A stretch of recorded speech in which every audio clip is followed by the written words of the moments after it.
வாழ்க வையகம், வாழ்க வையகம், வாழ்க வளமுடன். குரு வாழ்க, குருவே துணை.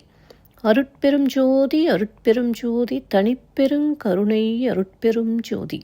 எல்லா உயிர்களும் இன்புற்று வாழ்க, வள்ளல் மலரடி வாழ்க வாழ்க. வாழ்க வளமுடன். ஆன்மநேய அன்பர்கள் அனைவருக்கும் என் அன்பான வணக்கத்தை தெரிவித்துக் கொள்கிறேன். இன்று நாம் இன்பத்து பாலில் தனிப்படர் மிகுதி என்ற அதிகாரத்தில் உள்ள 3வது குறளுக்கு சன்மார்க்க விளக்கம் காண இருக்கின்றோம். வாருங்கள் அன்பர்களே. அதிகாரம் தனிப்படர் மிகுதி. குறள் 1193. வீழுநர் வீழப்படுவார்க்கு அமையுமே வாழுநம் என்னும் செருக்கு. வீழுநர் வீழப்படுவார்க்கு அமையுமே வாழுநம் என்னும் செருக்கு. முதலில் உலகியல் விளக்கம் காண்போம்.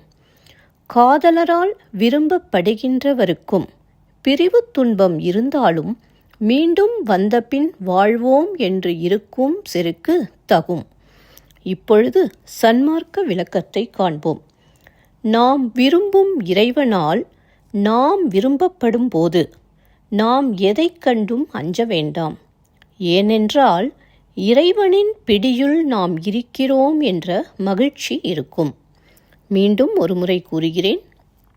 நாம் விரும்பும் இறைவனால் நாம் விரும்பப்படும் போது நாம் எதைக் கண்டும் அஞ்ச வேண்டாம். ஏனென்றால் இறைவனின் பிடியுள் நாம் இருக்கிறோம் என்ற மகிழ்ச்சி இருக்கும். நன்றி அன்பர்களே. மீண்டும் அடுத்த பதிவில் உங்களை சந்திக்கும் வரை உங்களிடமிருந்து விடைபெறுவது திருமதி பாரதி சேகர். வாழ்க வளமுடன்.